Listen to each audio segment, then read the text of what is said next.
choisi Jésus pour guider ma vie. Mon bien-aimé Jésus. Gloire à Dieu. Que le Seigneur soit béni.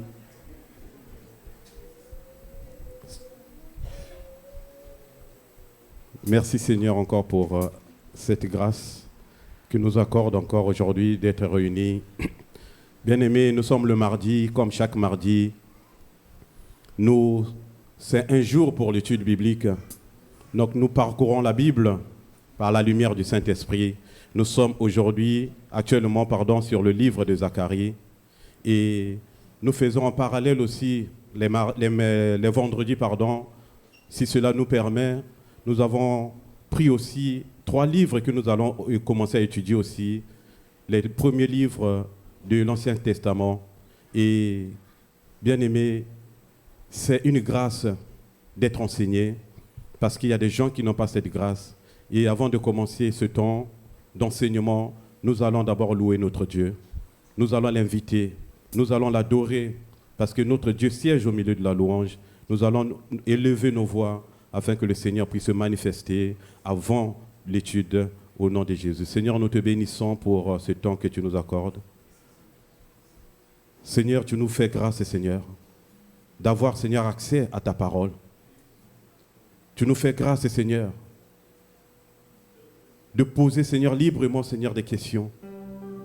Seigneur, nous voulons, Seigneur, encore, aujourd'hui, Seigneur, grandir encore dans ta parole. Et avant de commencer, nous voulons encore, Seigneur, te rendre gloire. Parce que, Seigneur, nous ne voulons pas commencer ce temps sans, Seigneur, t'élever, toi. Sans, Seigneur, t'adorer. Parce que toi, tu mérites la gloire. Merci encore, Seigneur. Prends la première place au milieu de nous. À toi la gloire au nom de Jésus. Bien-aimés, nous allons prendre ce premier chant, 356, page 98, sur le mont du Calvaire. Sur le mont du Calvaire, c'est un chant magnifique. C'est là où le Seigneur a accompli le sacrifice suprême. Le Seigneur s'est donné pour nous afin que nous puissions avoir le salut, afin que nous puissions avoir cette grâce. Nous allons proclamer cela. À toi la gloire, Seigneur, au nom de Jésus.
jusqu'au jour bienheureux où parmi les élus dans le ciel je pourrai l'exalter.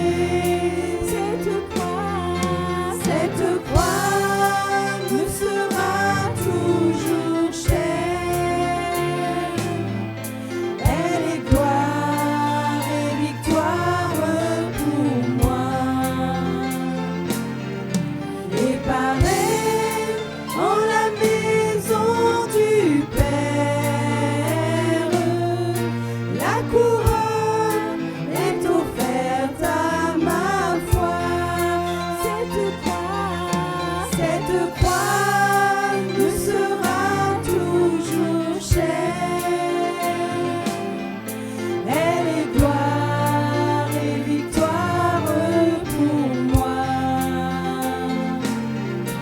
Et par elle, en la maison du Père, la couronne est offerte à ma foi.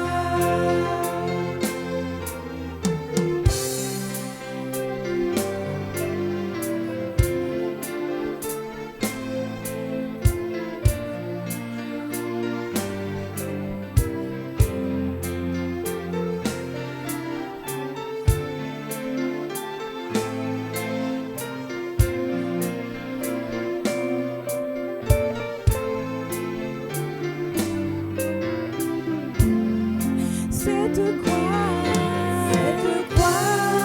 me sera toujours chère.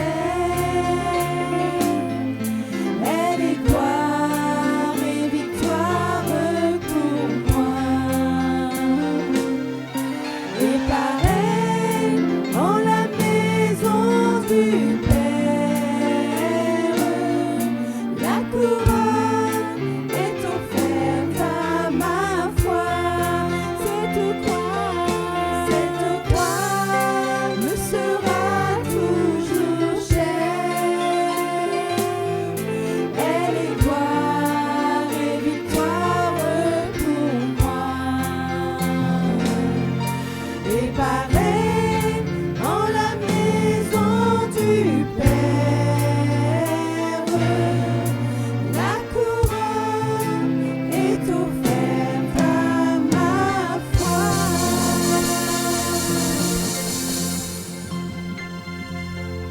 Alléluia, c'est vrai Seigneur, merci pour la croix. Merci Seigneur pour ton sacrifice Seigneur. Nous te bénissons encore. À toi la gloire Seigneur. Au nom de Jésus. Au nom de Jésus. Bien-aimés, nous sommes dans un monde là où tout va vite, tout est pressé. Les choses vont tellement vite, on n'a plus le temps. Mais nous avons un Dieu qui s'arrête, qui prend du temps. Il s'est arrêté devant le cri de la foi quand Bartimée a crié à lui. Nous avons un Dieu qui voit ce que les hommes ne voient plus. Il a vu le paralytique de Bethesda au bord de la piscine. Il était devenu un décor au milieu des malades. Dieu, le Seigneur Jésus, a posé un regard sur lui. Un Dieu qui s'arrête. Un Dieu qui voit ce que les hommes ne voient plus. Nous avons un Dieu qui agit devant cette femme qui souffrait des pertes de sang depuis longtemps. Le Seigneur a agi. Le Seigneur l'a guéri. Voilà, c'est une grâce pour nous. Et nous allons le proclamer. Quel bonheur de marcher avec lui. Quel bonheur de marcher avec ce Dieu qui s'arrête là où les hommes méprisent. Le Dieu qui voit là où les hommes ne voient plus. Et le Dieu qui agit là où les gens n'arrivent plus. Là où la médecine a échoué. Quel bonheur de marcher avec notre Dieu. C'est le chant 322, page 88.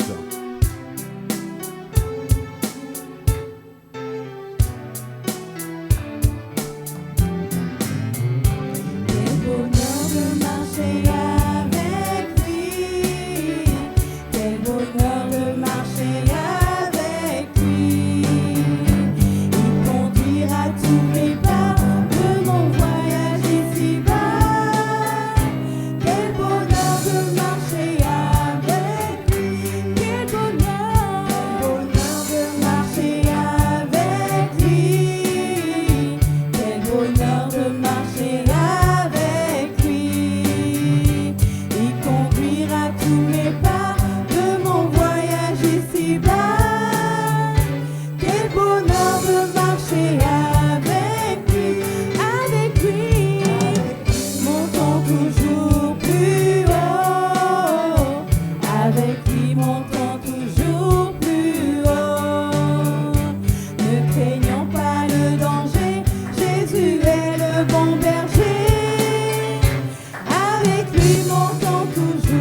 Alléluia.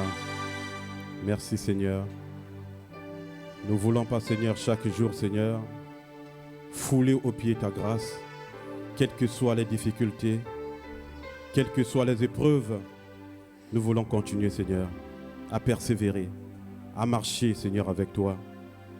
Ta grâce, Seigneur, nous suffit, Seigneur, parce que nous étions perdus, nous étions ennemis de toi. Mais un jour, Seigneur, tu t'es révélé à nous. Nous sommes devenus, Seigneur, ton héritage. Nous sommes devenus, Seigneur, les enfants du Dieu vivant. Merci, Seigneur, pour ta grâce. Alléluia. Bien-aimés, nous allons prendre ce prochain chant, 58, page 21, qui dit chaque pas, quand nous marchons, quand nous traversons des épreuves, sachant que le Seigneur est avec nous.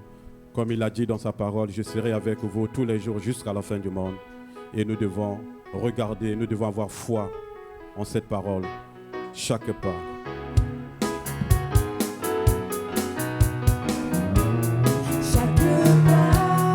Chaque instant, chaque moment qui passe, ta présence est intense, ton amour me dépasse.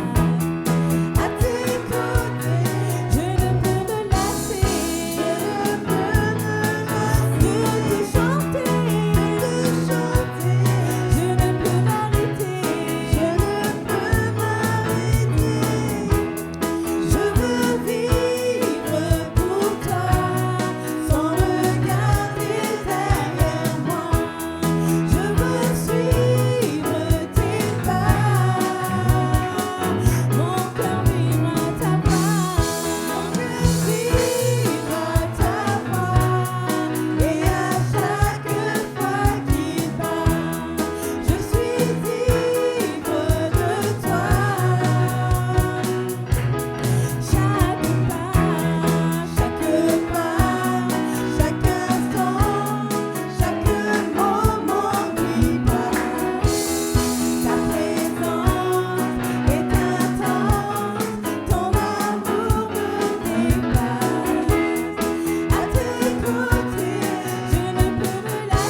Bien-aimés, nous allons prier, que chacun puisse prier. Si nous avons mis autre chose devant, à la place de Dieu, que le Seigneur nous aide à ne plus regarder en arrière. Peut-être on a des regrets, des choses qui nous condamnent, qu'on appelle ça, que nous tenons encore, que nous ne pouvons pas laisser.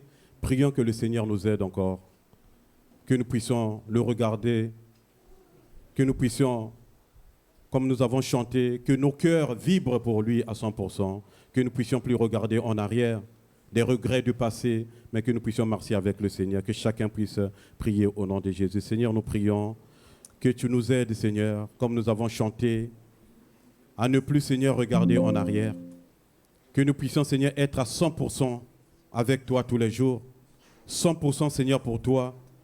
Si nous avons mis, Seigneur, autre chose, Seigneur,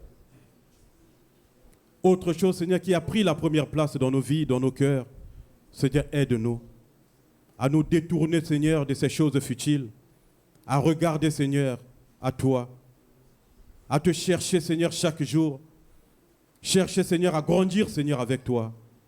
Merci, Seigneur, de nous aider. Nous voulons avancer avec toi, chaque jour, Seigneur, chaque pas. Nous voulons aller en eau profonde avec toi, Jésus. Aide-nous encore, Seigneur.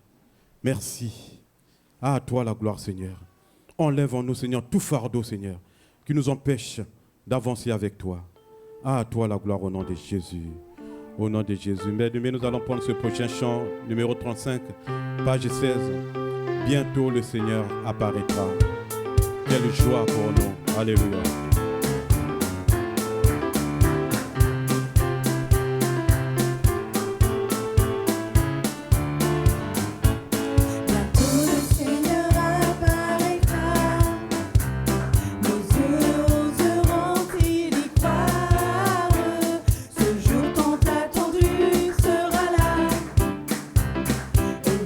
Tomberons à genoux devant lui.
Amen, amen.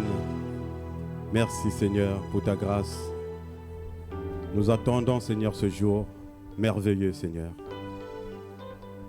Que toi Seigneur tu vas agir encore au travers Seigneur, au milieu Seigneur de l'humanité Seigneur. Béni sois-tu au nom de Jésus. Bien-aimés, nous allons prier un sujet par rapport à tout ce que nous avons reçu comme enseignement. Comme j'ai dit au début, nous parcourons la Bible. Et aujourd'hui, nous sommes sur le livre de Zacharie. Prions que le Seigneur nous aide à ne pas fouler au pied cette grâce. Parfois, on vient, on écoute, mais on ne met pas en pratique.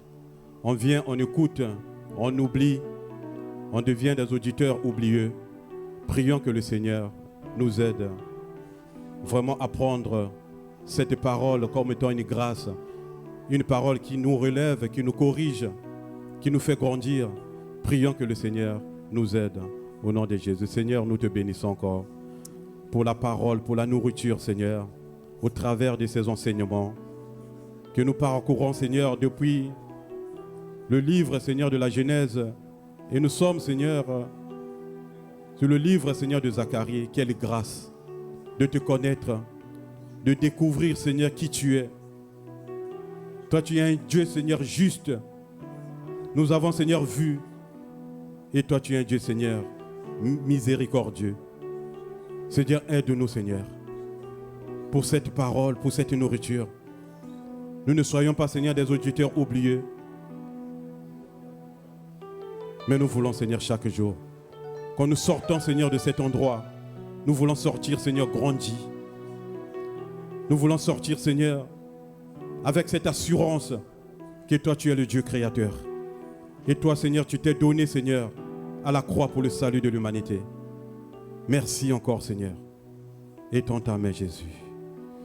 Nous te bénissons encore, Seigneur, pour ta parole au nom de Jésus. Amen. Gloire à Dieu. Bien-aimés, nous allons prier pour ce temps de partage de la parole. Que chacun puisse recevoir ce que le Seigneur a prévu au travers de ses enseignements. S'il y a des choses que nous ne comprenons pas, c'est une occasion de poser librement des questions. Pour tous ceux qui nous suivent au travers d'Internet aussi, c'est une grâce bien-aimée. Posons des questions si nous avons des doutes, si nous avons des interrogations. Et nous allons prier, bien-aimés.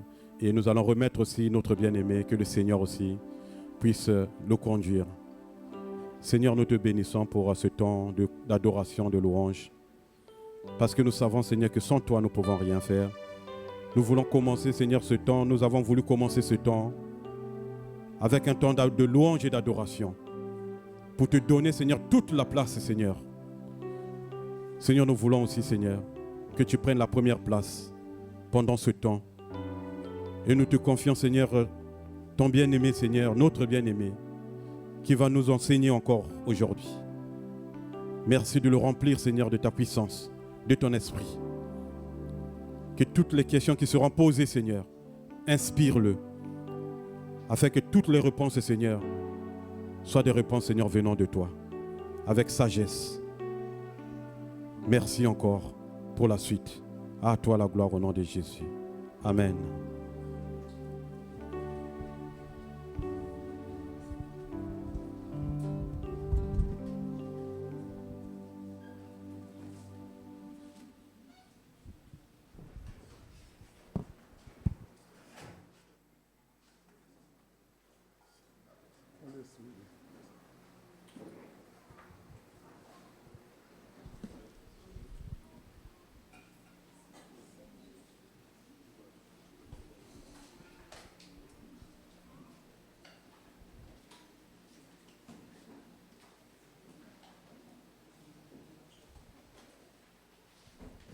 Voilà, gloire à Dieu. Nous sommes nous sommes arrivés au 3e chapitre du livre de Zacharie.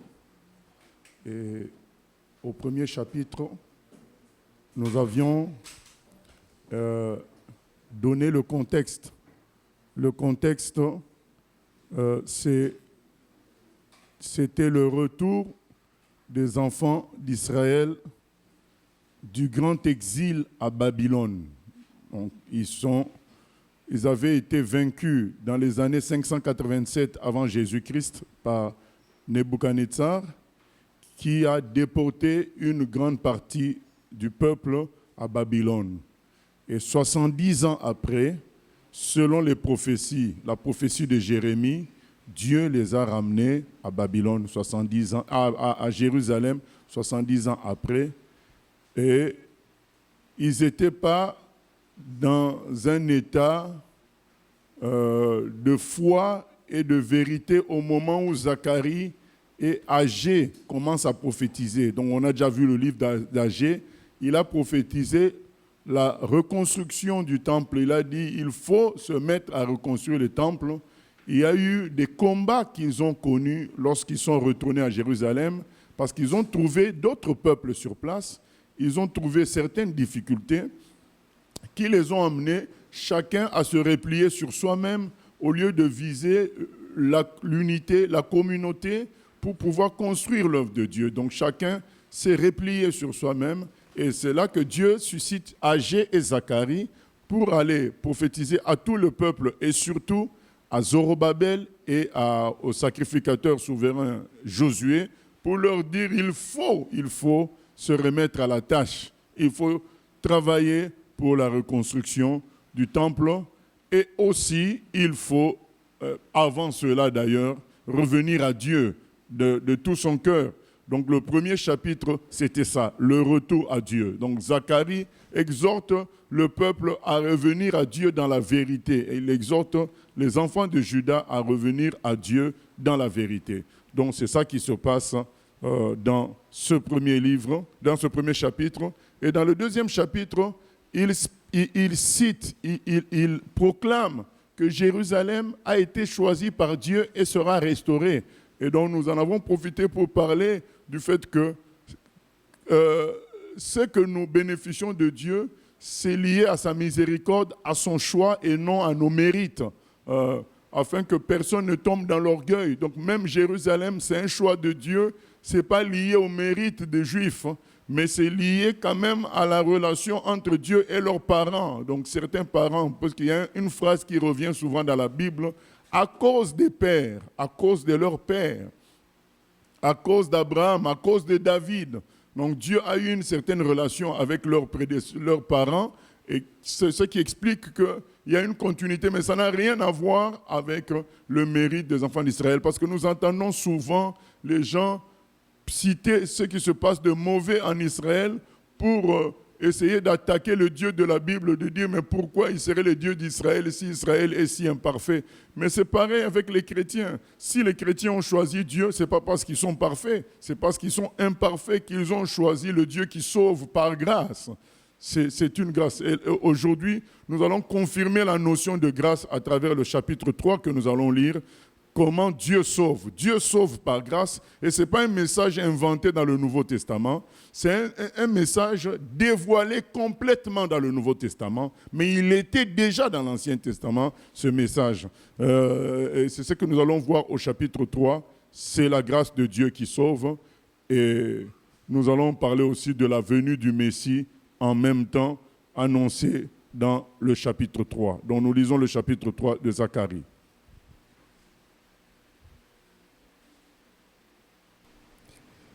Il me fit voir Josué, le souverain sacrificateur, debout devant l'ange de l'Éternel, et Satan qui se tenait à sa droite pour l'accuser. L'Éternel dit à Satan, « Que l'Éternel te réprime, Satan, que l'Éternel te réprime. Lui qui a choisi Jérusalem, n'est-ce pas là un tison arraché du feu ?»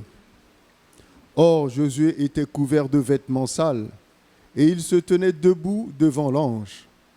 L'ange, prenant la parole, dit à ceux qui étaient devant lui, « Ôtez-lui les vêtements sales. » Puis il dit à Josué, « Vois, je t'enlève ton iniquité et je te revêts d'habits de fête. » Je dis qu'on mette sur sa tête un turban pur.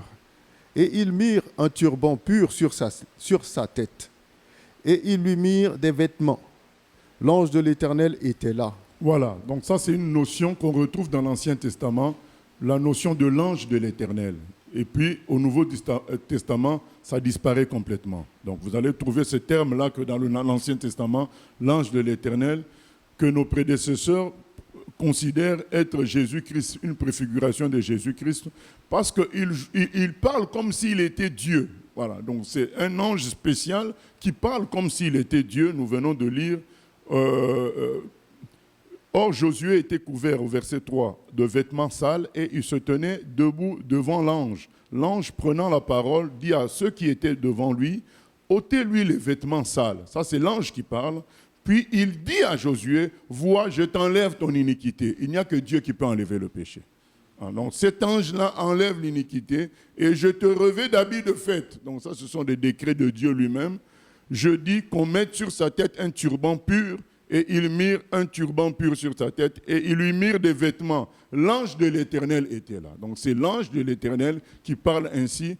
Donc c'est une notion qu'on ne trouve que dans l'Ancien Testament et puis dans le Nouveau Testament ça disparaît. On considère que lui-même est venu en personne, mais cette fois-ci en homme pour nous sauver. C'est ça, je voulais faire cette parenthèse avant de reprendre le début où nous voyons le souverain sacrificateur. Attention, c'est le souverain sacrificateur. Donc c'est l'homme qui est considéré le plus pur du pays.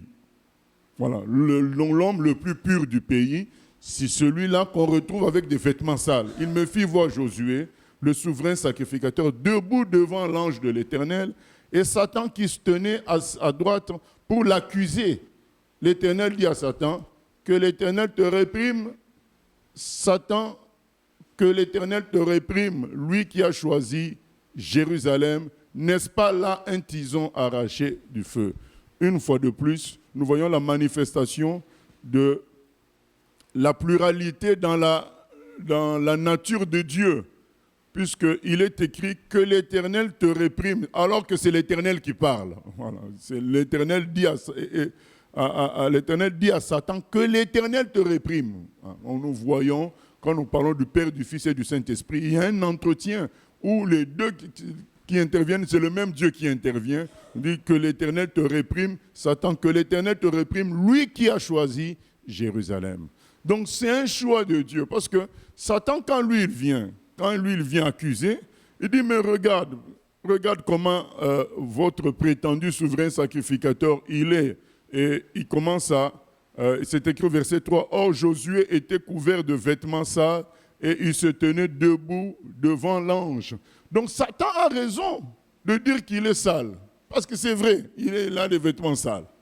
C'est une réalité. Maintenant, quelle est la réponse de Dieu à l'accusation du diable? Donc, la réponse de Dieu, c'est que j'ai choisi la personne et je vais la sanctifier. Voilà. Dieu ne dit pas qu'il va accepter le péché. Puisqu'on voit dans la suite, on dit enlevez-lui les vêtements sales. Donc c'est le choix de Dieu et la sanctification vient de Dieu.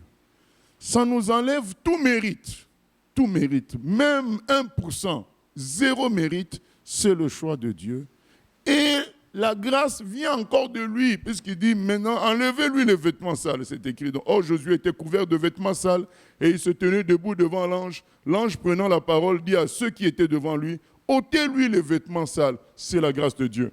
C'est quelque chose que nous retrouvons complètement dans le Nouveau Testament, mais dans l'Ancien Testament, il y a des extraits de cela.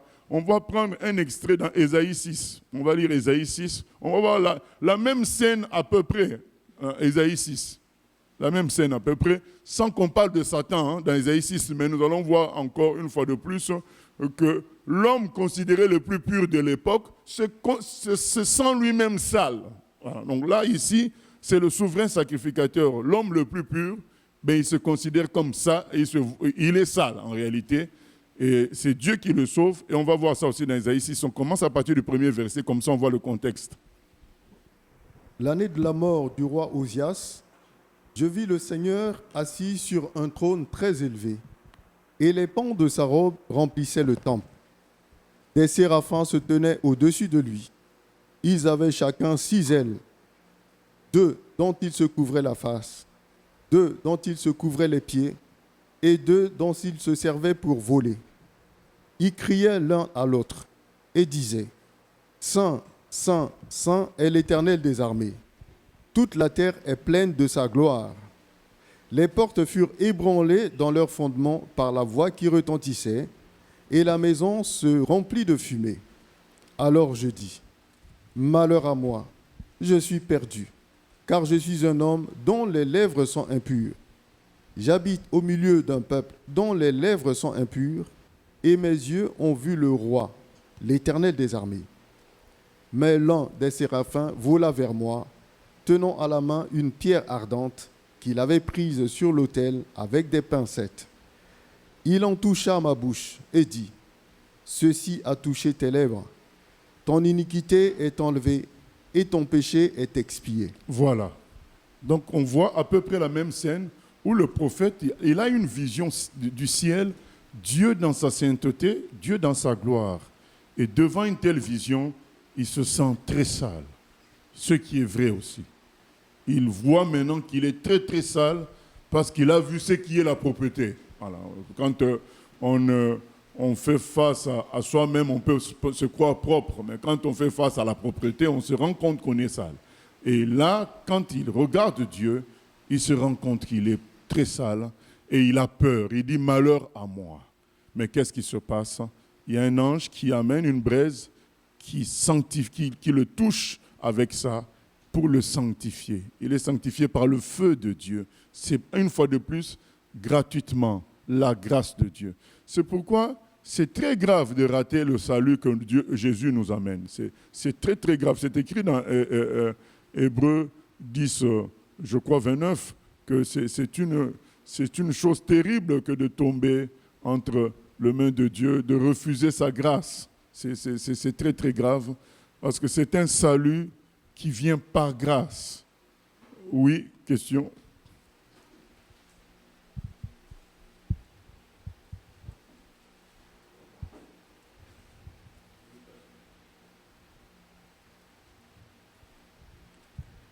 Oui, pasteur. Tu parles de la grâce de Dieu et du choix de Dieu malgré que la personne soit sale. On voit l'exemple de David qui pêche contre, disons, par rapport à son péché avec Bathsheba. Après, Dieu permet quand même qu'il y ait Salomon, disons, soit choisi, lui qui est né de Bathsheba, lui qui était né de Bathsheba. On voit aussi Pierre, il a régné le Seigneur, mais il a été encore celui qui a été, disons, on peut dire, le responsable de tous ceux qui étaient apôtres à cette époque. Mais que pouvons-nous dire quel est le critère de Dieu? Qu'est-ce qu'on peut dire de cette exception-là? Pourquoi eux, pas d'autres? Sur quoi Dieu aussi se base en une personne pour le soutenir jusqu'à la fin, étant donné que cette personne quand même a péché, a fait certaines choses qui ont été claires que c'était un péché. Est-ce que tu peux donner les autres là? David, il y a comment Pierre, parce que beaucoup de gens se posent cette question. Pourquoi eux, pas d'autres? Les autres là, c'est qui? Bon, je vais donner un exemple. Par exemple, Saül a été quand même choisi aussi par Dieu. Pourquoi seulement David et pas Saül? Pourquoi... Ah non, Saül a été choisi aussi comme David. Non, mais j'ai dit pourquoi Saül a été sanctionné. Je pose la question parce qu'il y a beaucoup de débats sur ces points-là. Donc, est-ce que tu peux nous dire le critère quand même sur quel point? C'est l'acceptation de la grâce. Donc, cette grâce, elle est réservée, elle est donnée à tous les humains. Mais il faut l'accepter quand même. Quand David, on vient lui dire qu'il a péché, ainsi de suite, il accepte son tort. Il accepte son tort.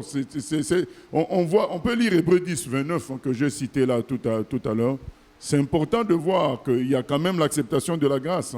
Donc Dieu fait grâce à tout le monde. Mais il faudrait... la réponse à cette grâce est importante. Hébreux 10, 29. De quel pire châtiment pensez-vous que sera jugé digne celui qui aura foulé aux pieds le Fils de Dieu, qui aura tenu pour profane le sang de l'alliance, par lequel il a été sanctifié, et qui aura outragé l'esprit de la grâce? Voilà. Donc le jugement de ceux qui foulent aux pieds la grâce de Dieu, ça sera grave. Voilà. Maintenant, ça, ce n'est qu'une partie de la réponse, c'est-à-dire que je donne. Il y a une autre partie qui est à la dimension de Dieu. L'élection, c'est une partie. Il y a une partie qui est la réponse de Dieu, puisqu'on voit avec évidence que le soleil brille sur tout le monde, mais ce n'est pas tout le monde qui va mettre des panneaux photovoltaïques pour en profiter. Ce n'est pas tout le monde qui va sortir dans la journée pour aller travailler. Il y en a qui, pendant le soleil, ils dorment. Et ce qui fait que la nuit, ils volent, ils font du banditisme. Voilà. Ça, c'est une partie humaine que nous pouvons voir clairement qu'il y en a qui acceptent la grâce de Dieu, il y en a qui refusent. On a vu Saül, quand on lui a parlé par Samuel, qu'est-ce qu'il a eu comme réaction? C'est se justifier, et il a même déchiré le vêtement de Samuel. Donc on voit David, quand on lui parle de son péché, il reconnaît et il s'en repent. C'est quand même des attitudes différentes. Donc ça, c'est observable par nous les humains. Maintenant, il y a un niveau dans lequel Dieu se trouve, où il connaît le passé, le présent et l'avenir, qui fait qu'il choisit les gens. Voilà, maintenant, ça, c'est un niveau qui nous dépasse. Nous comprendrons cela quand nous pourrons avoir entièrement sa révélation au ciel. Donc, mais le niveau observable, c'est que ce n'est pas tout le monde qui réagit de la même manière vis-à-vis de la grâce de Dieu. Voilà. Ok, donc nous voyons donc dans cette première partie du chapitre 3, vraiment totalement sauvé par grâce, Josué. Totalement. D'ailleurs, on lui enlève, ça nous rappelle le fils perdu. Hein. Totalement, il revient, il a pris les affaires de son père, il a gaspillé, et quand il revient, on lui redonne tout. L'anneau, la belle robe du fils du patron, donc on lui redonne tout. C'est la logique de la grâce de Dieu. Et Hébreux 10, 29 nous dit, mais ça sera grave pour tous ceux qui vont refuser ce genre de salut. Ça serait très grave. Ce n'est pas un salut avec des conditions, il faut que tu fasses ceci, il faut que tu fasses cela. Il faut juste que tu acceptes le cadeau de Dieu d'être sauvé. C'est ce que nous venons de lire. Là, nous voyons une démonstration. Ce n'est pas dans le Nouveau Testament, dans l'Ancien Testament, qu'on voit comment quelqu'un est sauvé totalement, qu'on mette sur sa tête un turban pur, et il mire un turban pur sur sa tête, et il lui mire des vêtements. L'ange de l'Éternel était là. Qu'est-ce qu'il veut dire par l'ange de l'Éternel était là? C'est lui qui assure ce salut-là. Au fait, notre salut vient de Dieu. L'erreur, c'est de vouloir se battre pour son salut. Il faut se réfugier auprès de Dieu et vivre son salut. Dès que tu te bats pour ton salut, tu vas te fatiguer chaque jour. Satan aura toujours de quoi t'accuser. Chaque jour, il aura de quoi t'accuser. Lorsque tu veux, qu'est-ce qu'on entend par se battre pour son salut? Ça veut dire que tu veux l'obtenir par tes efforts. Ah, là, ça va être chaud, oui. Dans la Bible, il y a écrit de travailler à son salut avec crainte et tremblement. Ça veut dire quoi, du coup? Ça veut dire garder son salut. Ce n'est pas le gagner, c'est le tri. Donc, quand tu es sauvé, c'est une grâce tellement, comme on vient de le voir là, c'est une grâce tellement merveilleuse que tu dois, toi, t'appliquer à garder ce salut-là avec crainte et tremblement, parce que c'est un cadeau de Dieu. Ce n'est pas toi qui l'as obtenu. Voilà. Mais c'est dans cet esprit-là qu'il y a des parties bibliques où on parle un peu d'effort. Ce n'est pas lié au fait que tu gagnes, tu obtiens ton salut. C'est lié au fait que il y a des persécutions, il y a des oppositions, il y a la chair, il y a tout ça qui fait qu'il y a un certain effort que tu vas déployer pour demeurer dans ce salut-là. Mais ce n'est pas que tu vas l'obtenir, c'est impossible. C'est purement par grâce. En fait, nous lisons tous ensemble là. On ne cite aucun mérite de Josué. Tout ce qu'on nous dit de Josué, c'est qu'il avait des vêtements sales.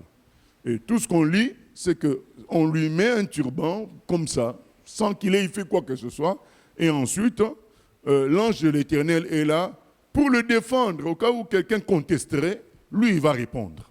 il va répondre. Il est là à côté et Jésus est là pour nous défendre. Au cas où quelqu'un va parler, Jésus va dire, donc c'est pourquoi on va lire Apocalypse 12, verset 11. Apocalypse 12, 11.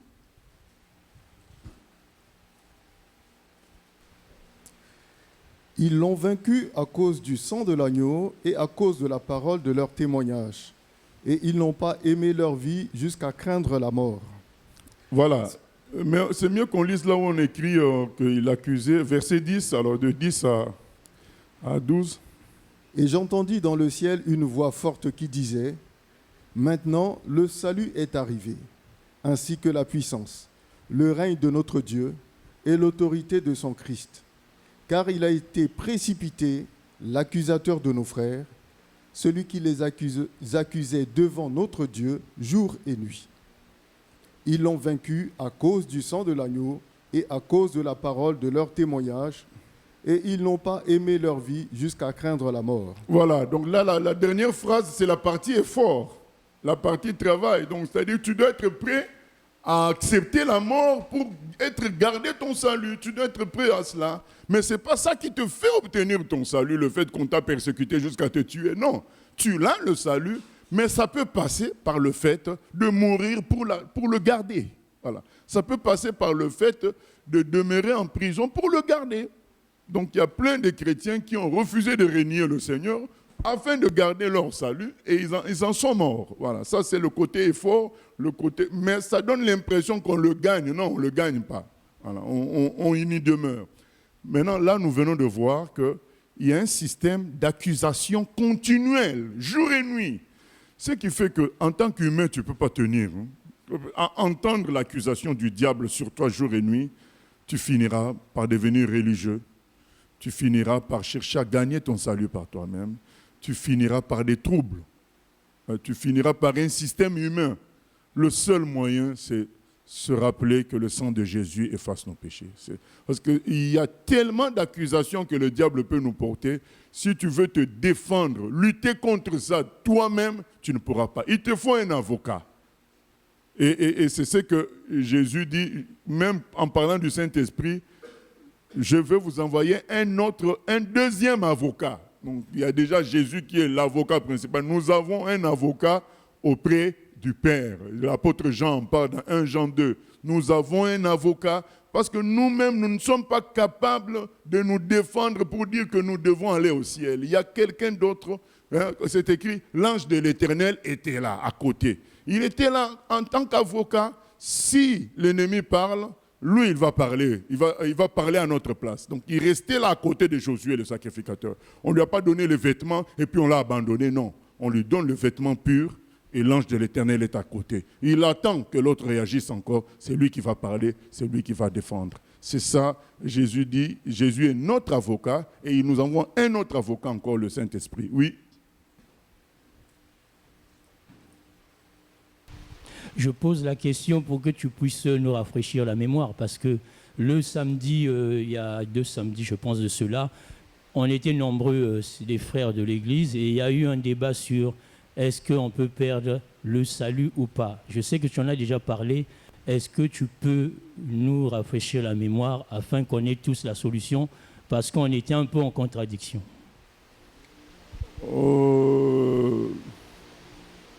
Je pense que déjà, créer ce genre de débat, c'est de la distraction. C'est de la distraction. Jésus n'a pas créé ce genre de débat. Nous sommes les descendants des apôtres et de Jésus. Il faut rester sur cette ligne-là. Donc je ne veux pas tomber. Le jour où le Saint-Esprit voudra que j'en parle encore, je vais en parler. Mais là, tel que tu m'as dit que ça s'est sorti, je redis encore une fois de plus, c'est de la distraction. Donc Jésus nous a dit, allez faire de toutes les nations des disciples, allez prêcher la bonne nouvelle. Il ne nous a pas envoyé faire des débats sur perdre le salut ou pas. Voilà, donc Dieu connaît les siens, on lui fait confiance, annonçons l'évangile, sauvons les âmes.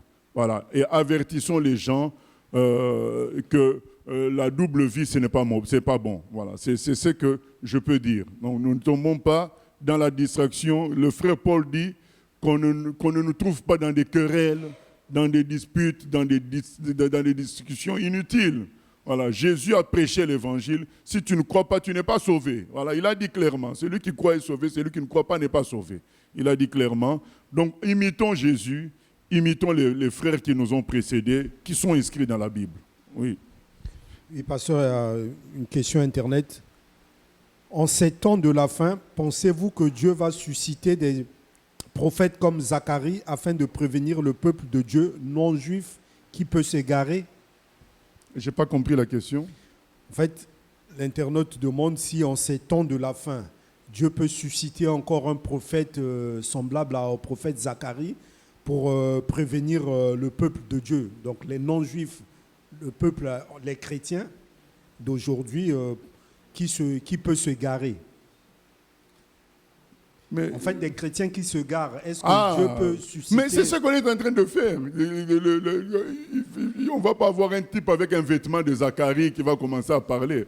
Il va avoir des chemises comme nous. Hein. Donc c'est ce qu'on est en train de faire. On est en train de faire l'étude biblique. Là, c'est justement l'avertissement. C'est ce qu'on est en train de faire là. Donc c'est ça qu'il faut. Il ne faut pas attendre quelqu'un qui va venir avec une barbe blanche et puis avec un bâton et puis commencer à parler. Hein. Voilà, donc c'est la parole de Dieu qui est notre prophète principal aujourd'hui. Et Dieu va utiliser des humains, que celui qui entend, qu'il pratique. Voilà, donc, parce que beaucoup vont dire, on attend un... Non, tu as entendu, on est en train de dire la même parole que ce prophète-là va dire. Pourquoi tu veux attendre qu'il y ait un prophète qui parle? Voilà, c'est ce qu'on est en train de dire. Voilà. Il faut obéir à ce que la personne entend. Parce que l'erreur, c'est d'attendre toujours qu'il y ait un mouvement comme autrefois. Mais ce mouvement-là peut commencer par toi. Toi qui entends, saisis, entre dans le plan de Dieu. C'est peut-être toi le début du mouvement. Mais toi, tu attends que ça commence comme le jour de la Pentecôte. Non. Toi, saisis et change les choses dans ta vie et dans ton environnement. C'est peut-être ça le début de ce même mouvement. Voilà. Il faut comprendre... Il y a des gens qui pensent que nous en souffrons, moi le premier, hein, nous en souffrons du fait que on a l'impression que, comme là aujourd'hui, beaucoup d'églises diffusent le match de Coupe du Monde dans la salle de culte. Parfois, tu as l'impression que nous sommes vraiment dans une grande défaite. Hein. Satan est en train de dominer, de gagner comme il faut. Mais l'Esprit va me rappeler que, mais toi qui ne fais pas ces choses-là, tu es la victoire de Dieu. Voilà, donc parfois, nous voulons une victoire à l'extérieur de nous, objective, pour dire, ah mais il y a eu telle victoire, il y a eu des conversions, il y a eu des guérisons. Mais Dieu va te dire, mais toi-même, tu ne cèdes pas à ça. Tu es ma victoire. Voilà. Donc tu es ton témoin à toi-même que Dieu gagne aussi. Voilà. Tu es un témoin. Toi qui résistes, tu es la preuve que Dieu a agi.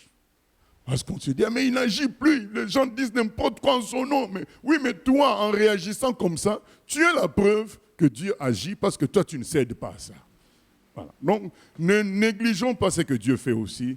C'est vrai que beaucoup de choses nous déçoivent de l'extérieur, mais soyons aussi attentifs à ce que Dieu fait, en commençant par nous-mêmes. Voilà. Le fait même d'observer cela, c'est la preuve que Dieu a ses gens en lui. Il agit toujours. Voilà. Donc nous continuons le chapitre 3 toujours, la partie qu'on n'a pas encore lue. Une petite question. Oui. Au verset 3, est-ce qu'on peut accepter qu'au-delà de Josué, c'est aussi le peuple d'Israël? Ah oui, puisque dans l'Ancien Testament, il y a un verset qui dit que si le sacrificateur pêche, tout le peuple pêche. Si le peuple pêche, le sacrificateur ici est considéré comme pécheur. Il y a une identité entre le sacrificateur et tout le peuple. C'est ce qui permet aussi que Jésus nous sauve. Donc un seul nous sauve nous tous. Voilà, c'est ça la réalité. Et effectivement, là, Josué représente aussi le peuple d'Israël. Voilà. Verset 7. Ainsi parle l'Éternel des armées. Si tu marches dans mes voies et si tu observes mes ordres, tu jugeras ma maison et tu garderas mes parvis. et je te donnerai libre accès parmi ceux qui sont ici. Écoute donc, Josué, souverain sacrificateur, toi et tes compagnons qui sont assis devant toi, car ce sont des hommes qui serviront de signe. Voici, je ferai venir mon serviteur le germe, car voici, pour ce qui est de la pierre que j'ai placée devant Josué, il y a 7 yeux sur cette pierre. Voici, je graverai moi-même ce qui doit y être gravé, dit l'Éternel des armées, et j'enlèverai l'iniquité de ce pays en un jour. En ce jour-là, dit l'Éternel des armées, vous vous inviterez les uns les autres sous la vigne et sous le figuier. L'ange qui me parlait revint. Oui, c'est Revint. Chapitre 4. Non, voilà, parce que je me suis perdu. Donc oui, on reste là. Je vais commenter. Voilà, donc là, il nous est annoncé la venue du Messie. Donc j'étais dans le Nouveau Testament. Voilà, Zacharie 3. C'est la venue du Messie qui est annoncée parce qu'on va relire ce que dit l'ange de l'Éternel, ainsi par l'Éternel des armées à Josué. Si tu marches dans mes voies et si tu observes mes ordres, tu jugeras ma maison et tu garderas mes parvis et je te donnerai libre accès parmi ceux qui sont ici. Écoute donc Josué, souverain sacrificateur, toi et tes compagnons qui sont assis devant toi, car ce sont des hommes qui serviront de signe. Voici, je ferai venir mon serviteur le germe. Ça, il parle du Messie, il parle de Jésus, le germe. Car voici, parce que dans un autre verset, dans Jérémie 23, peut-être 7, c'est écrit qu'il va susciter le germe juste. Voilà, c'est lui le Messie. Car voici, pour ce qui est de la pierre que j'ai placée devant Josué, il y a 7 yeux sur cette seule pierre. Voici, je graverai moi-même ce qui doit y être gravé, dit l'Esprit des armées. Donc, il s'agit de l'Esprit de Dieu. Quand on dit 7 yeux, c'est-à-dire qu'il voit partout. Donc, le 7, c'est le chiffre de la perfection par rapport à la Bible. Donc, il voit complètement partout. Et c'est l'Esprit qui est avec Jésus-Christ, le Messie. Et j'enlèverai l'iniquité de ce pays en un jour. Donc, quand le sang de Jésus-Christ a coulé à la croix, l'iniquité a été enlevée en un instant pour l'humanité entière. Donc, c'est ça, il s'agit de la venue du Messie. Maintenant, les caractéristiques qui sont données, ce sont des images de la pleine omniscience de Dieu, donc les 7 yeux. Et c'est le Saint-Esprit qui est aussi symbolisé ainsi, qui est avec le Seigneur Jésus. Voilà. Et en ce jour-là, dit l'Éternel des armées, vous vous inviterez les uns les autres sous la vigne et sous le figuier. Là, il s'agit maintenant de la fin des temps où, quand Jésus viendra libérer les enfants d'Israël, ça sera un moment de plénitude dans la joie et dans la paix. Donc, on annonce la venue du Messie, voilà, mais dans la logique juive, c'est-à-dire où il va régner au milieu d'eux. C'est pas très clair par rapport à notre logique où il doit être sacrifié à la croix, tel qu'annoncé dans Ésaïe 53 et dans le psaume 22. Mais c'est dans la logique juive, donc la deuxième venue pour nous, qui consiste dans le règne total du Messie pendant le royaume des 1000 ans. Nous prenons Zacharie 4. L'ange qui me parlait revint, et il me réveilla comme un homme que l'on réveille de son sommeil. Il me dit, « Que vois-tu » Je répondis, « Je regarde, et voici, il y a un chandelier tout en or, surmonté d'un vase et portant 7 lampes, avec 7 conduits pour les lampes qui sont au sommet du chandelier. Et il y avait près de lui 2 oliviers, l'un à la droite du vase et l'autre à sa gauche. Et reprenant la parole, je dis à l'ange qui me parlait, « Que signifient ces choses, mon Seigneur ?» L'ange qui me parlait me répondit, « Ne sais-tu pas ce que signifient ces choses ?» Je dis, « Non, mon Seigneur. » Alors il reprit et me dit, « C'est ici la parole que l'Éternel adresse à Zorobabel. Ce n'est ni par la puissance, ni par la force, mais c'est par mon esprit, dit l'Éternel des armées. Qui es-tu, grande montagne devant Zorobabel? Tu seras aplani. Il posera la pierre principale au milieu des acclamations. Grâce, grâce pour elle. La parole de l'Éternel me fut adressée en ces mots. Les mains de Zorobabel ont fondé cette maison, et ses mains l'achèveront. Et tu sauras que l'Éternel des armées m'a envoyé vers vous. Car ceux qui me méprisaient le jour des faibles commencements se réjouiront en voyant le niveau dans la main de Zorobabel. Ces sept sont les yeux de l'Éternel qui parcourent toute la terre. Je pris la parole et je lui dis, que signifient ces deux oliviers à la droite du chandelier et à sa gauche?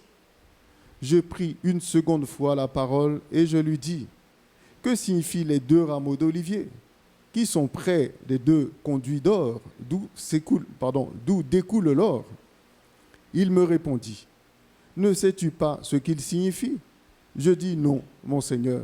Et il dit, ce sont les deux oins qui se tiennent devant le Seigneur de toute la terre.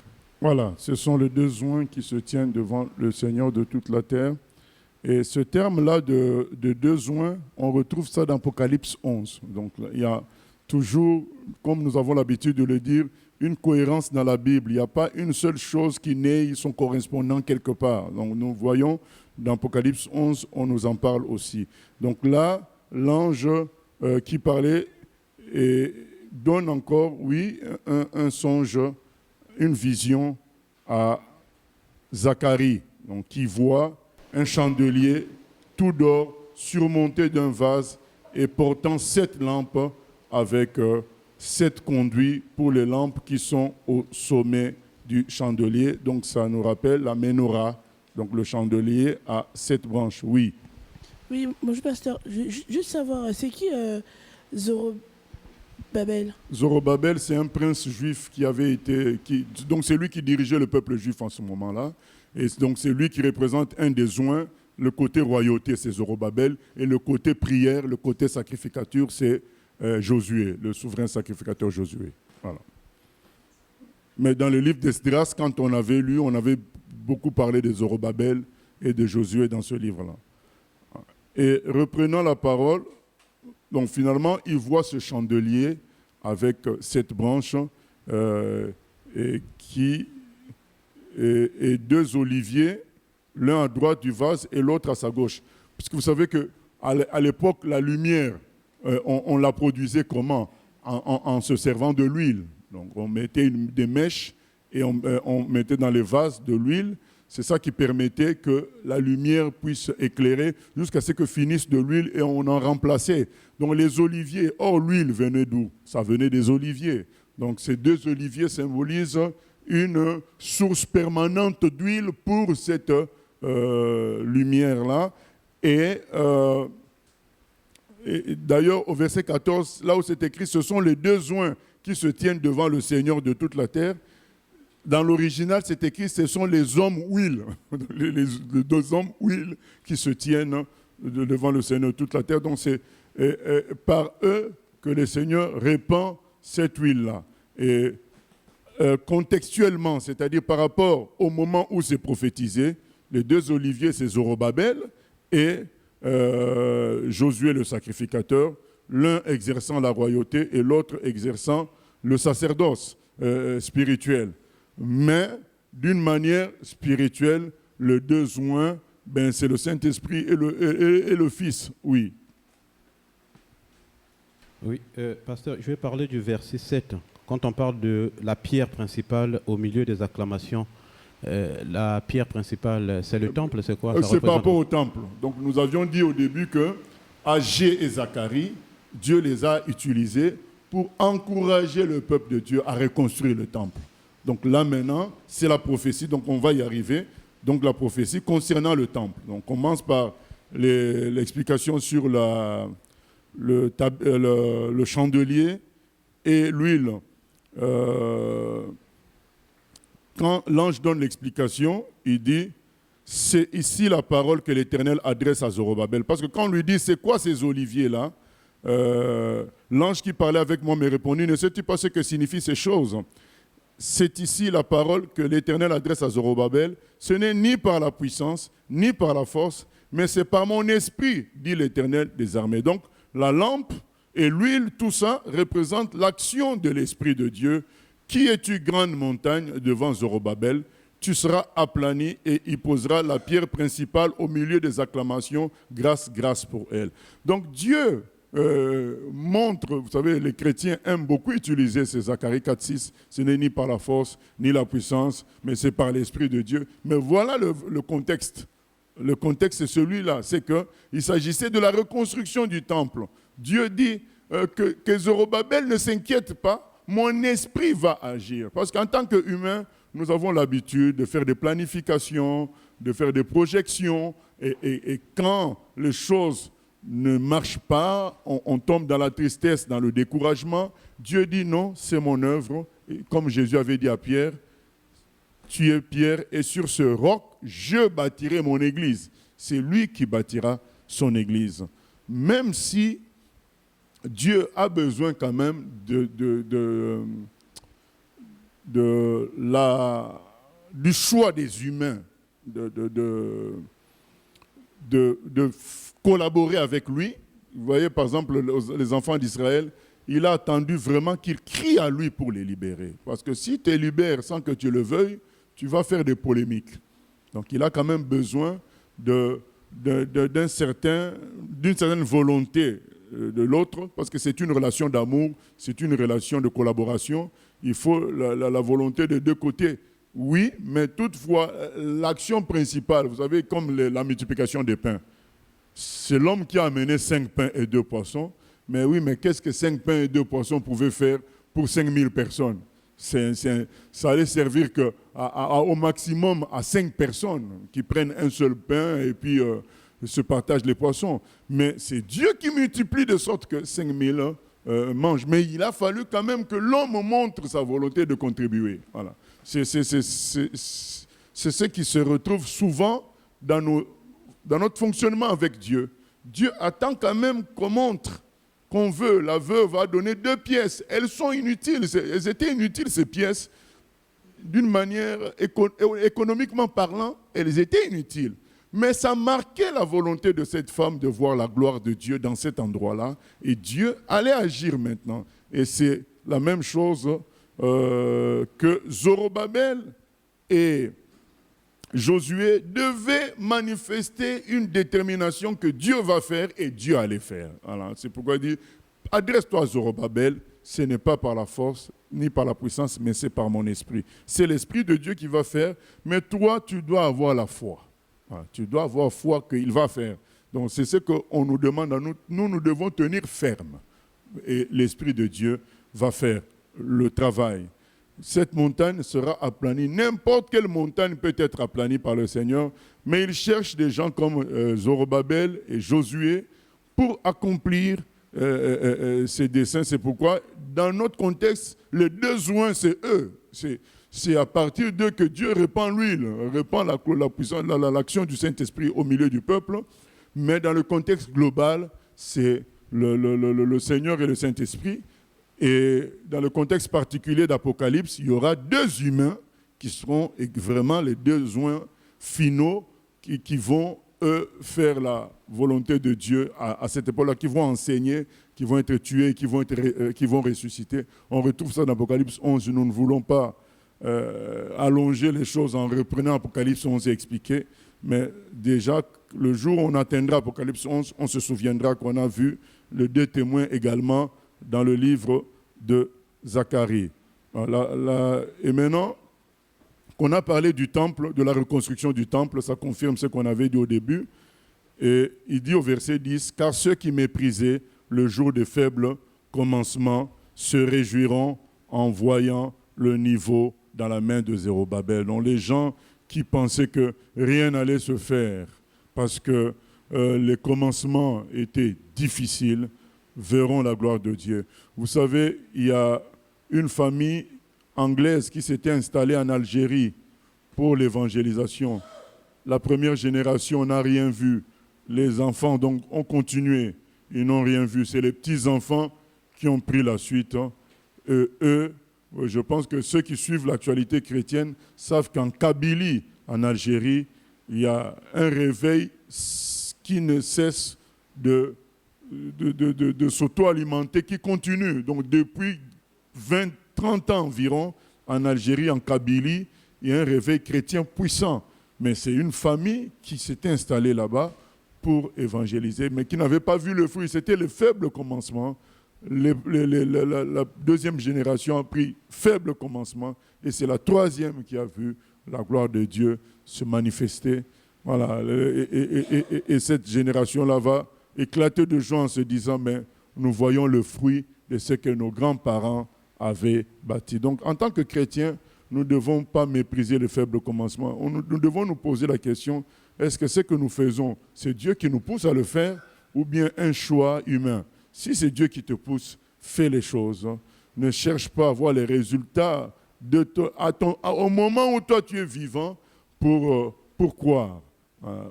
Le frère Paul, quand il écrivait ses lettres aux églises, il ne savait pas qu'un jour, le monde entier allait lire ça. Il ne savait pas. Il écrivait à l'église de Colosse, il écrivait à l'église de Thessalonique. Les titres le disent même, hein, Épître de Paul aux Thessaloniciens, Épître de Paul aux Colossiens. Ce titre montre que lui visait les Colossiens. Mais aujourd'hui, l'humanité entière lit ça. Voilà, il ne faut pas mépriser les faibles commencements. La question, c'est que je fais, est-ce que c'est poussé par Dieu ou pas? Si c'est poussé par Dieu, même quand il y a une seule personne, fais le travail de Dieu. Tu ne sais pas ce que cette personne va devenir plus tard. Même si toi, on ne te met pas dans les annales de l'histoire, dans les milieux chrétiens, on ne connaît pas ton nom, mais la personne que toi tu as sauvée, on connaîtra son nom. Mais la personne que toi tu as sauvée, elle parlera de toi et dira, moi si je suis ce que je suis, mais Dieu a utilisé une telle autre personne. Et surtout, le ciel tranchera tout. Au ciel, il y aura des récompenses. On saura clairement la valeur du travail de chacun. Vous savez, il faut chercher à être approuvé par le grand jury. Vous savez, on peut tous faire des choses et que les amis disent c'est extraordinaire. Mais si c'est le prof qui doit décider qu'est-ce qui doit avoir 20 sur 20, c'est le prof qu'il faut essayer de toucher. Ce ne sont pas tes amis. Hein. Tes amis peuvent dire que ce que tu fais, c'est extraordinaire. Mais si le prof te regarde et dit mais non, ça c'est nul, c'est des choses qu'on connaît déjà, ah ben là, tu as 11 sur 20. Cherche à être approuvé par le professeur, par celui qui a le dernier mot. Le dernier mot, c'est le ciel. C'est le ciel qui approuvera tous nos actes. Donc, quand tu fais quelque chose, pose-toi la question, est-ce que c'est le ciel qui m'inspire? Mais si tu veux être félicité par ton environnement, tu te trompes.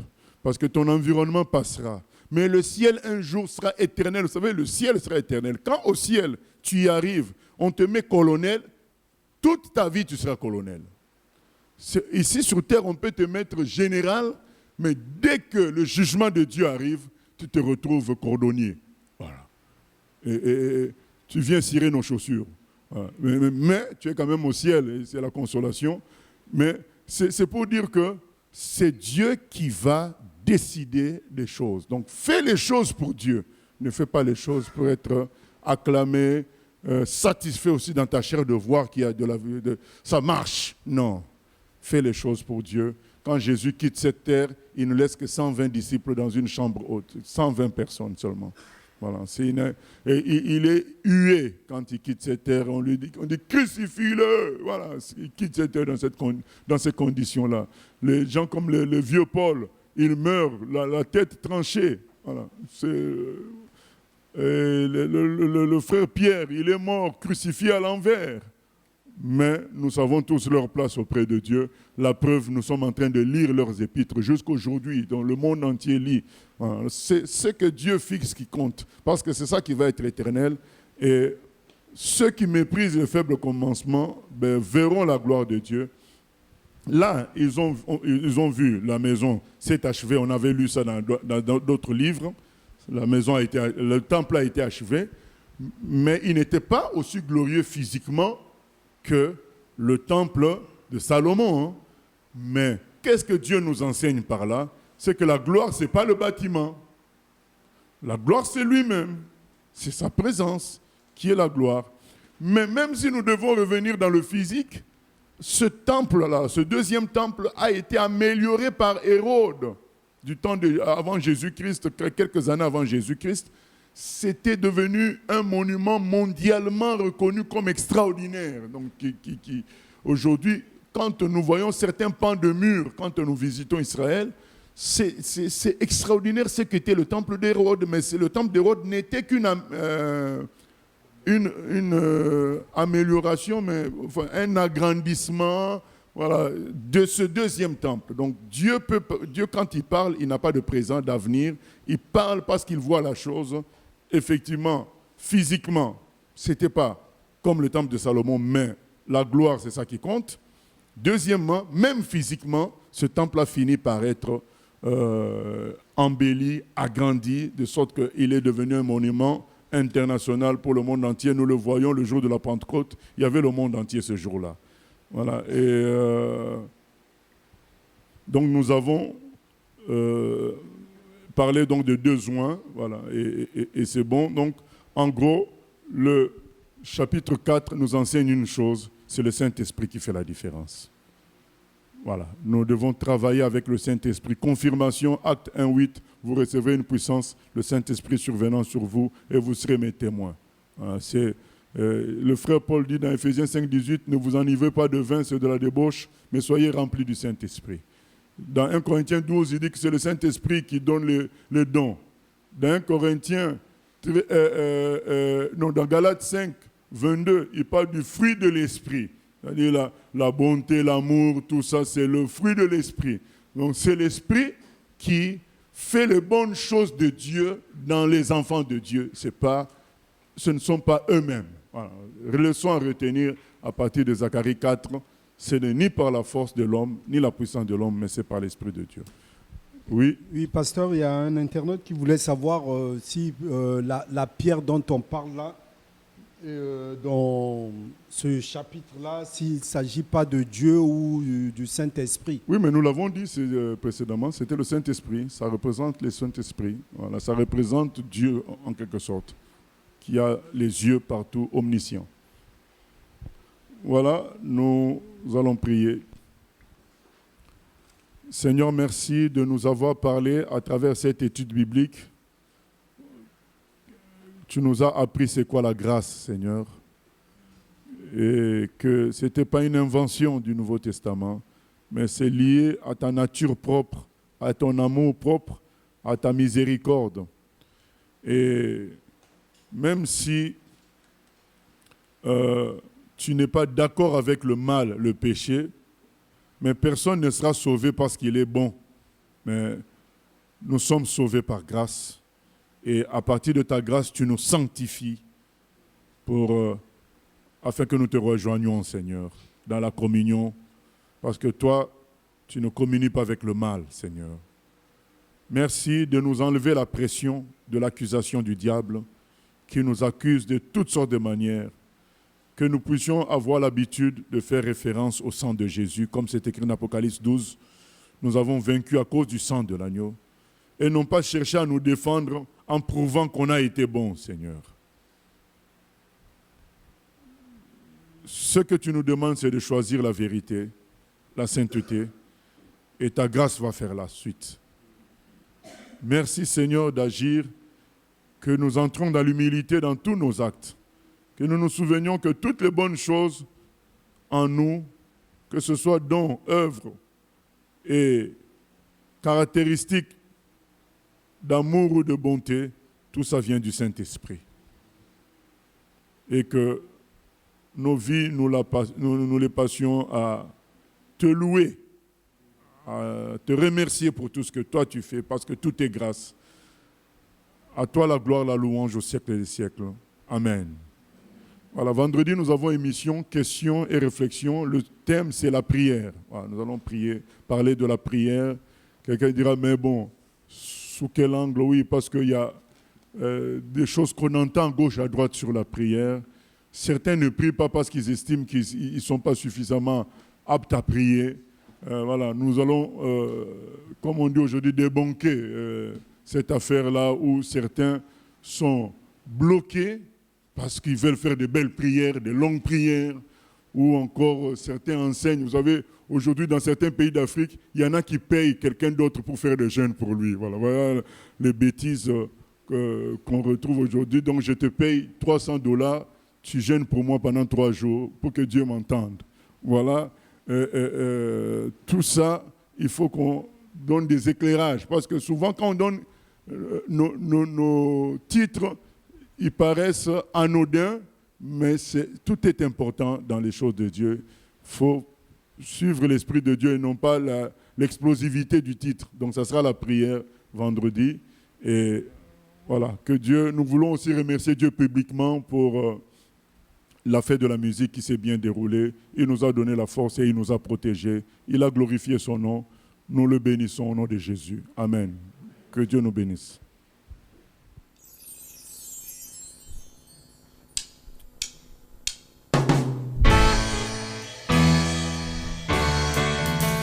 J'ai choisi Jésus pour guider ma vie. Mon bien-aimé Jésus, il est à moi, je suis à lui. J'ai choisi Jésus pour guider ma vie. Mon bien-aimé Jésus, il est à moi, je suis à lui.